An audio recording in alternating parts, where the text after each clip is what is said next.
असां इस करके गीता विच शांत ज्ञान ते योग दे झेड़े मेट के एक नुकते ते योगी दा आदर्श कायम कीता सी। अर्जन नूं नमूना बनाया, उसने सब कुछ समझिया, पर मरदऊपणे दे आदर्श के हिस्से ते आके वो फिर उदासी विच पै गया। तृष्णा रहत मरदऊ ते इंसानियत दे आदर्श उत्ते हुलारा ना खावे। अखीर असी खतरी धर्म दा उछाला दिता तां चमक उठिया, पर इस खतरी धर्म दे संकल्प विच हों दी कुछ कसर है। इस नाल उसदा गिराओ जिसनूं वो धर्म समझ रहा सी हट गया, पर हौं दी अंश हौं ही है। हौं ना होवे फिर मरदऊ होवे, मरदऊ होवे फिर इंसानियत होवे। ਇਹ कमाल दा कमाल ते इस दा नमूना असली जीवन दा नमूना चढ़दी कला दा आदर्श ਇਹ बख्शे महापुरुष तपस्वी जी कायम करन चले हन। इन्हां नूं रोको नहीं। ये महान माया रहत हौं अतीत तृष्णा रहत कारज पर जा रहे हैं, साथों रही हुई थोड़ पूरी करनगे। अल्लाह यार तपी जी जो थोड़े चिर तो आए वखरे एक टिकाने तप कर रहे सन, आ गए ते बोले, सज्जणों मेरी भी एक बेनती है। रात मैनू अर्श तो एक रोया उतरिया, मैं मुहम्मद साहब नूं डिठा। आप आखन लगे तुसी सारे अल्लाह दियां हिकमतां विच दखल दे रहे हो। बख्शे तपस्वी जी तुसां वांग इंसान तपस्वी नहीं हन, वो कायनात विच सब तो उच्चे दर्जे उत्ते हन। उन्हां दा तप करना कोई रमज इलाही है। हुण जो उन्हां नूं हुक्म होया है वो उन्हां दी ख्वाहिश नहीं, वो हुक्म है, अजल है, राज है उस अजल दा। उन्होंने जाके उपकार करना है। असां ने मजहब विच वहम वेख के, पत्थरां विच लोकां दा झुकाओ वेख के मरदऊ सिखाया। वो पान वध चढ़ गई ते मरदऊ विच इंसानियत घट गई। तैमूर ते महमूद वर्गे शफाक पैदा हो गए जो आदर्श तो इतने दूर सन जितने के कायर दूर हन। भै ना खाना ते भै ना देना, यही कमाल है। जगत विच गुरु नानक देव जी ने यह भै ना देन ते भै ना खाण दा आदर्श बन दिता है। आप उन्होंने बाबर जैसे जावर दा भै नहीं खादा। अरब ईरान रूम विच जाके उन्हां उलमावां ते जोरदार फकीरां नाल निर्भय बहसां करके फतेह पाई ते अगों प्यार नाल रस्ते लाया है, भै नहीं दिता। हुण अफसोस है कि उस खूबसूरत नमूने दे आदमियां नूं औरंगजेब तबाह करना चाहता है। जो असर उसके तंग दिली तो सृष्टि पर पै रहा है वो गिरावदा है। साडे भी वो पसंद नहीं। इसलिए जरूरी है कि तृष्णा रहत मरदाऊ ते इंसानियत दा नमूना जगत विच टुरे। सो उस पाकमपुर दाता जी जा रहे हैं, अल्लाह के हुक्म विच जा रहे हैं, उन्होंने रोक ना पाओ। फिर मैं एक होर पैगंबर देखे। वो सन जो सूली चढ़े सन। आखन लगे मैं दुनिया विच इंसानियत सिखाई ते कायम कीती ते मत दिती कि तलवार ना चलाओ। जो तलवार नाल वार करेगा सो तलवार नाल मारिया जाएगा। पर इस दुनिया की हालत ऐसी है कि जद मेरे उत्ते ही आ बनी तां मैनू भी आखना पिया कि तलवार खरीद लियाओ। मुराद मरदऊपने तो सी। एक असर है जो मरदऊपने तो खाली इंसानियत विच रह गई है।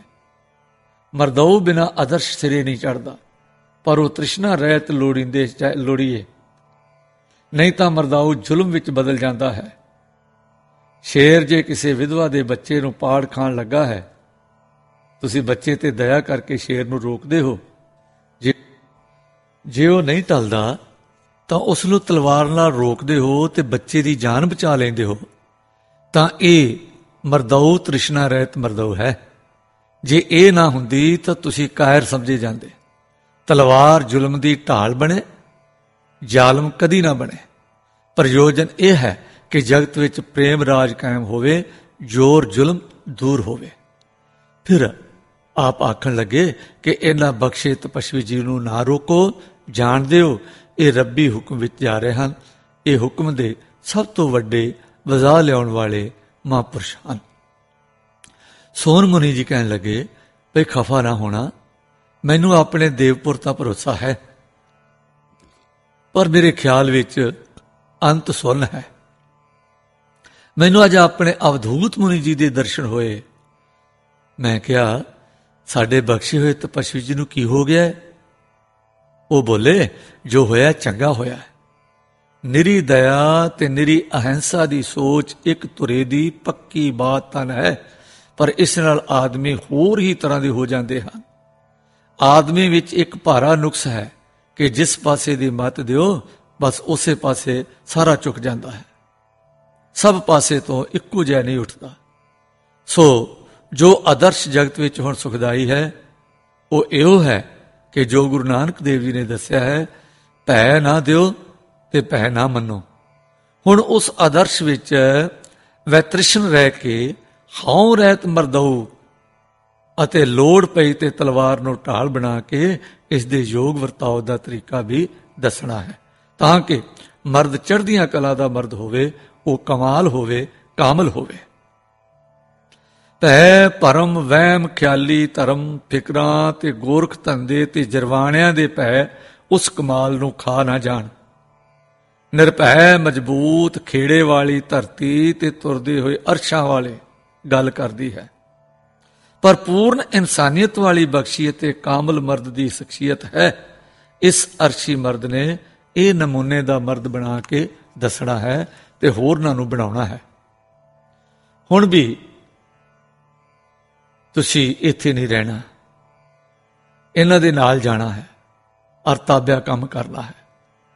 ਜੇ ਕੋਈ ਪਰਬਤਾਂ ਵਿੱਚ ਨਿਰਲੇਪ ਹੋ, ਇਸ ਤਰ੍ਹਾਂ ਖੰਡੇ ਖੜਕ ਦੇ ਵਿੱਚ ਉੱਚੀ ਤੇ ਅਲੇਪ ਰਹਿਣਾ ਹੈ।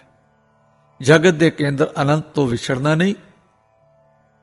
ਕੇਂਦਰ ਹੈ, ਜ਼ਰੂਰ ਹੈ, ਕੇਂਦਰ ਸ਼ੂਨ ਨਹੀਂ, ਸ਼ੂਨ ਕੁਛ ਨਹੀਂ ਹੈ, ਕੇਂਦਰ ਹੈ, ਚੇਤਨ ਹੈ, ਉਮਾ ਹੈ।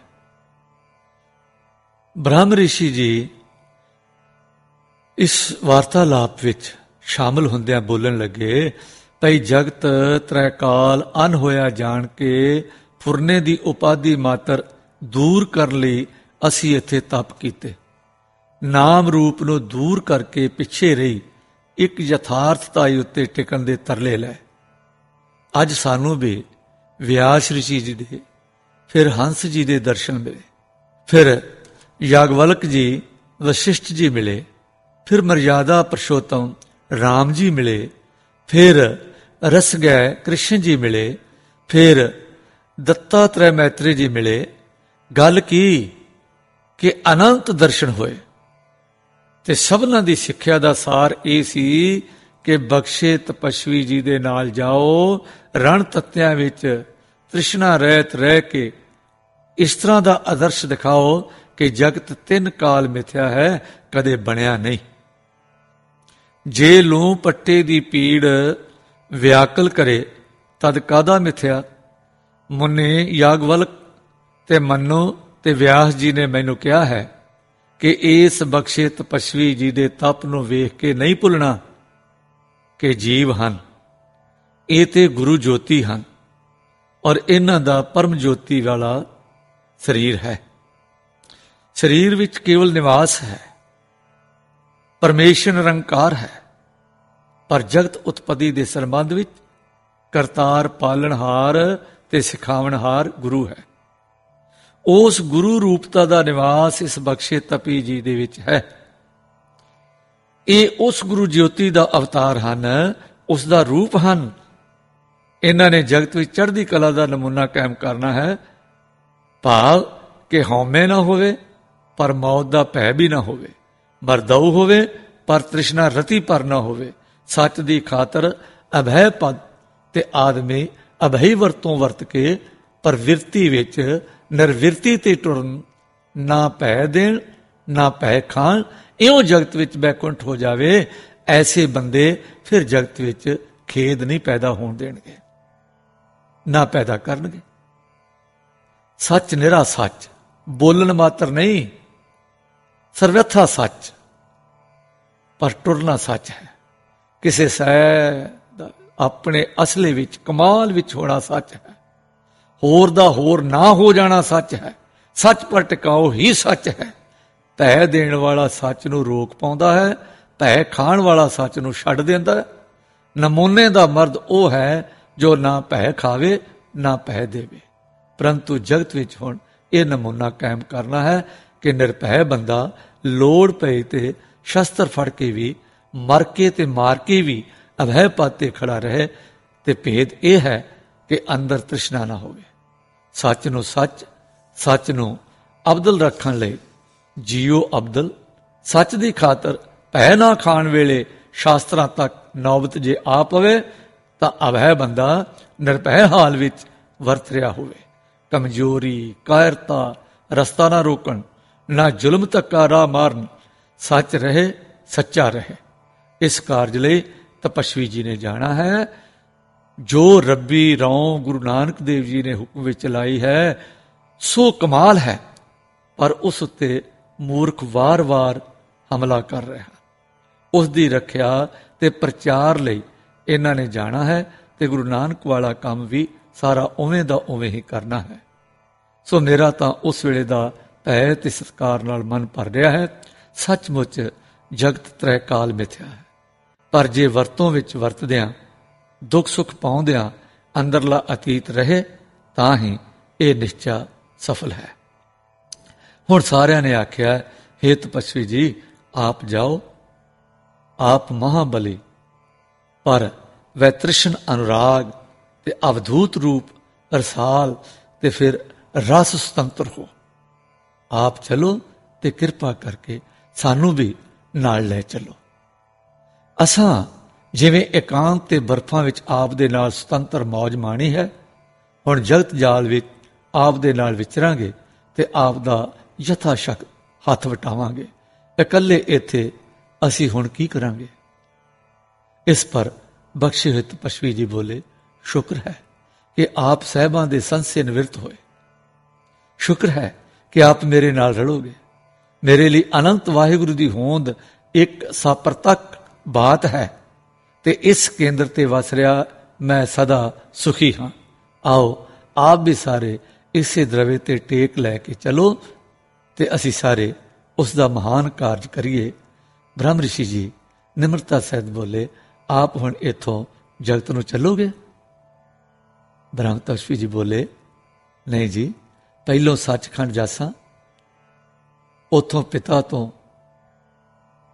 ਆਗਿਆ ਲੈ, ਉਸ ਅਨੰਤ ਤੇ ਅਨਾਦ ਤੋਂ ਉਸ ਦੇ ਹੁਕਮ ਦੁਆਰਾ ਜੋ ਕੁਛ ਪ੍ਰਾਪਤ ਹੋਵੇਗਾ ਉਹ ਲੜ ਬਣ ਕੇ ਟੁਰਾਂਗਾ।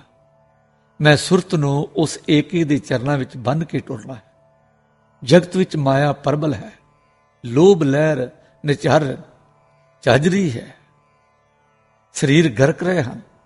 ਮੈਂ ਸੰਸਾਰ ਸਮੁੰਦਰ ਵਿੱਚ ਸੁਰਤ ਉੱਚੀ ਤੇ ਸਾਈਂ ਚਰਨਾਂ ਵਿੱਚ ਰੁੱਝੀ ਰੱਖ ਕੇ ਉਸ ਦੀ ਪ੍ਰੇਮ ਖਿੱਚ ਵਿੱਚ ਆਪ ਰਹਿ ਕੇ ਕੰਮ ਕਰਨਾ ਹੈ। ਇਹ ਬਖਸ਼ਿਸ਼ ਹੋ ਗਈ ਹੈ, ਪਰ ਸੱਚਖੰਡ ਰਹਿ ਕੇ ਮਾਤ ਲੋਕ ਜਾਣਾ ਹੈ। ਇਹ ਆਗਿਆ ਹੈ ਦਾਤਾ ਜੀ ਦੀ। ਸੋ ਮੈਂ ਅੱਜ ਜਾਵਾਂਗਾ ਤੇ ਆਪ ਨੇ ਹੁਣ ਅੱਜ ਤੋਂ ਹਰ ਕੀਰਤ ਬਿਨਾਂ ਹੋਰ ਤਪ ਨਹੀਂ ਕਰਨਾ। ਵਾਪਸ ਆਉਂਦੇ ਹੋਏ ਤੁਸਾਂ ਨੂੰ ਮੈਂ ਨਾਲ ਲੈ ਕੇ ਮਾਤ ਲੋਕ ਚੱਲਾਂਗਾ। ਗੱਲ ਕੀ ਸਾਰਿਆਂ ਵਿੱਚ ਹਰ ਜਸ ਭਰ ਗਿਆ, ਕੀਰਤਨ ਦਾ ਰਸਦਾਇਕ ਤਪ ਆ ਗਿਆ। ਫਿਰ ਸਿਫਤ ਵਿੱਚ ਭਰ ਕੇ ਸਭ ਨੇ ਤਪਸਵੀ ਜੀ ਨੂੰ ਮਾਨੋ ਹੇਮਕੁੰਡ ਤੋਂ ਸੱਚਖੰਡ ਵੱਲ ਤੋਰਿਆ। ਵਾਹਿਗੁਰੂ ਜੀ ਕਾ ਖਾਲਸਾ, ਵਾਹਿਗੁਰੂ ਜੀ ਕੀ ਫਤਿਹ।